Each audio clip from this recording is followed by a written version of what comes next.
Hey everyone, welcome to 3.2 Complex Numbers. I'm doing this video from home in my basement, and upstairs I've got some kids taking a bath. So if you hear a little bit of laughing and loudness, it's just that. So here we go.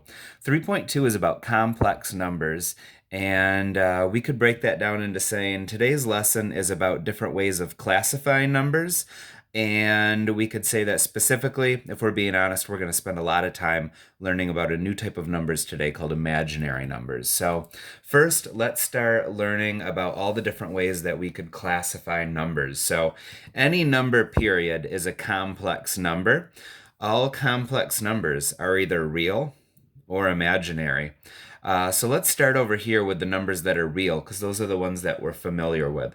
Let's start out with the most basic numbers and then start working us up from there. So natural numbers are like, they start at 1 and they're like the counting numbers. So like 1, 2, 3, and then it just keeps going forever. Okay. And the whole numbers are the same as natural numbers, except it includes the number 0 as well. So whole numbers are the counting numbers that include 0, 1, 2, 3, and then it goes forever. Integers are the same as these, except it also includes the negative. So we could write it like -2, -1, 0, 1, 2, and then it goes forever. But it also goes forever this way too. So let's put the dots over here as well. Rational numbers are all of these numbers plus basically any number that could be written as a fraction. So these are all examples of rational numbers, but so is like 1/3 or 2/7, or any number that could be written as a fraction. So I'm just going to put like a divided by b. So some number, any number that could be written as some number divided by some other number is a rational number. Let's see, an irrational number would be a number that cannot be written as a fraction. So it's a real number, but it can't be written as a fraction. The most common way of getting those types of numbers would be to take a square root of a number that doesn't come out as like a whole number. So the square root of 3 is like 1.7, blah, blah, and it just goes on forever. And there's no real rhyme or reason to it. It just keeps going on forever with a bunch of numbers. The square root of 4 is just 2, so that would not be an irrational number because it comes out to a whole number. So the square root of numbers that isn't like one of the real common ones. Those are the most typical common ways to get irrationals. Another famous number that is irrational is pi. So there's an example of that. Let's now start talking about how we are going to write those. So if you want to talk about natural numbers and write about them, this takes a long time to write all of that down, so mathematicians don't. We would just write a capital N, and then we make this go like that. Anytime you see that symbol, we're talking about these types of numbers. Whole numbers is going to be a W, and then you put an extra one right there. Anytime you see that symbol, we're talking about these numbers. Integers, I don't know why, but we use the letter Z, and then we put an extra one right here. If you see that, we know we're talking about integers. Rational numbers is a fancy Q, like this. So if you see a symbol like that, you know we're talking about the rational numbers.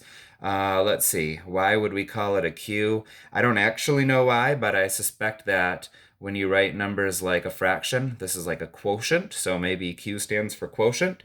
I just made that up. I don't know if that's really why we use that, but there we go. Let's see, moving along. We already know that the real numbers symbol is this. We've used that a lot. And now let's work over on imaginaries. Imaginaries are when you take the square root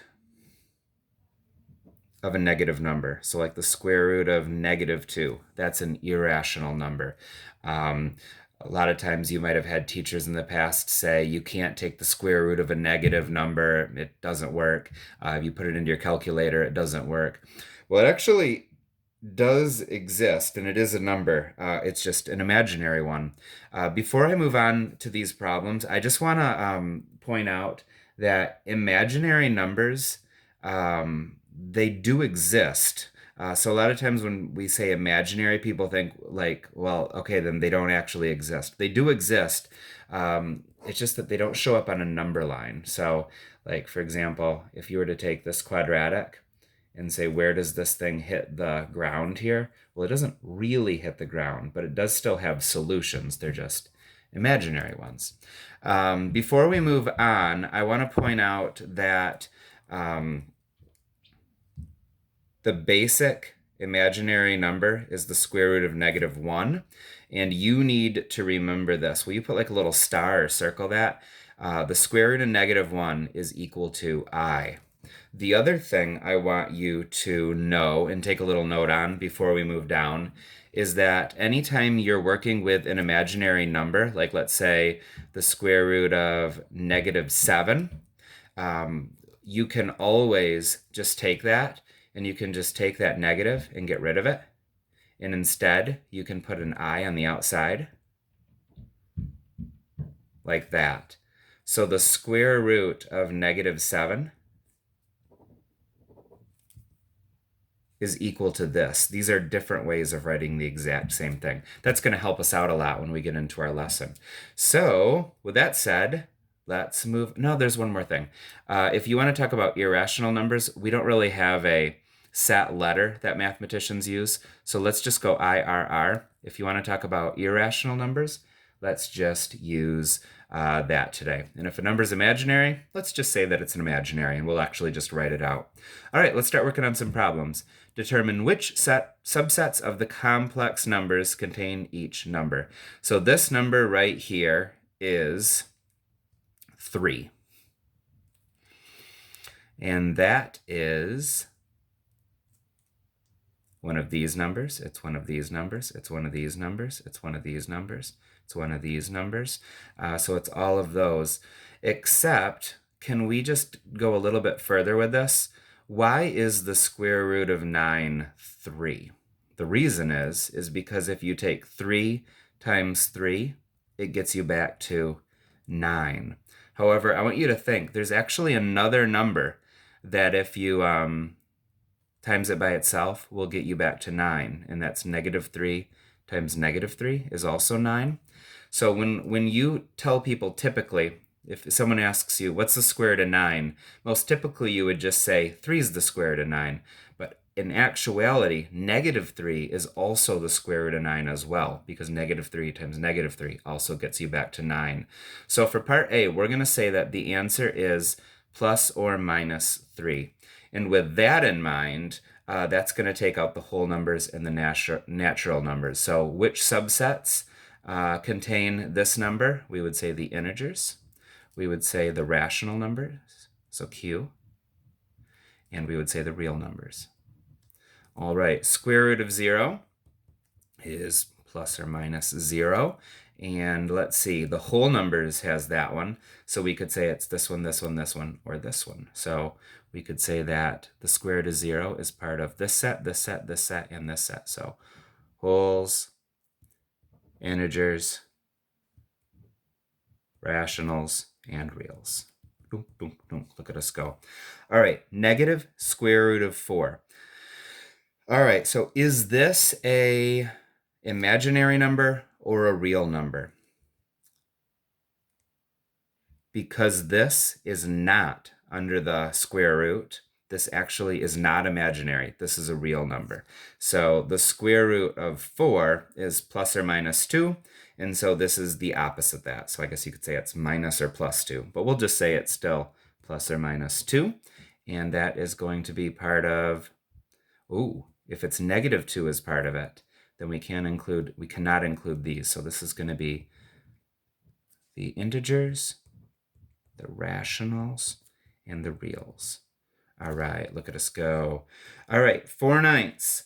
When you have a square root of a fraction, you can split that up. So that's the square root of 4 over the square root of 3, or 9, which is 2/3. And again, it's going to be a plus or minus. So plus or minus 2/3 is the answer there. That takes these out. So what kind of number is plus or minus 2/3? It's either rational, it's written as a fraction, or it's real. So this is rational, real, or rational. All right, square root of 2 does not fit any of these categories, so we would just say that it is irrational. All right, and the square root of -1 is our basic imaginary number, so we would say that's I. Let's see, so I guess plus or minus I, and we would say that it is an imaginary number. Imaginary number. Yay, we're done with the first page. Let's move on to page 51. All right, here it is.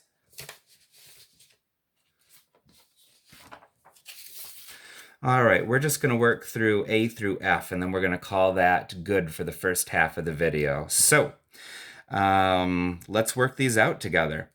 All right, so let's add 4 to each side. So x squared equals 4. And now we're going to square root each side. So x equals the square root of 4, which is 2, except it's also -2, so plus or minus 2. All right, so that's going to be f. All right, for part B, let's get x by itself. Subtract 1. X squared equals -1.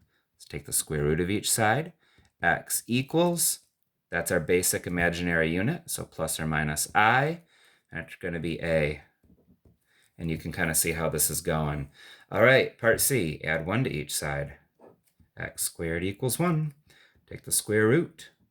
X equals, square root of 1 is plus or minus 1. And that is going to be E. All right. By the way, the book does not do the plus or minus thing. It only does the pluses when it makes answer keys. I don't know why. That's not correct. So you're going to see sometimes them only putting the positive version, but what you need to know is that it really is plus or minus. So I don't know why they didn't put that. -4 minus 4. X squared equals -4. All right, so the square root of -4 is going to be imaginary. Remember, so x equals, anytime you have a negative, you can just cross it out and put an I on the outside. And then the square root of 4 is 2. So it's going to be I times the square root of 4. And that is plus or minus 2. So it's going to be plus or minus 2I right there. And that is D. Let's keep going. Plus 9 plus 9. X squared equals 9. Take the square root of each side. X equals, square root of 9 is plus or minus 3. All right, that is C. And then finally, subtract 9 from each side. X squared equals -9. So square root it to get x by itself. So now we have another imaginary. So x equals, if you take out the I, put it out there, square root of 9 is plus or minus 3. So it's plus or minus 3i. That's going to be B. All right, so we've taken a look at different types of number sets, the symbols for the different number sets. We talked about what an imaginary numbers are and how to work with them, and then we've practiced working with them here and here. In our next video, we're going to look at a little bit more complicated scenarios where we solve things that involve imaginaries. So let's get to the next video. Thank you.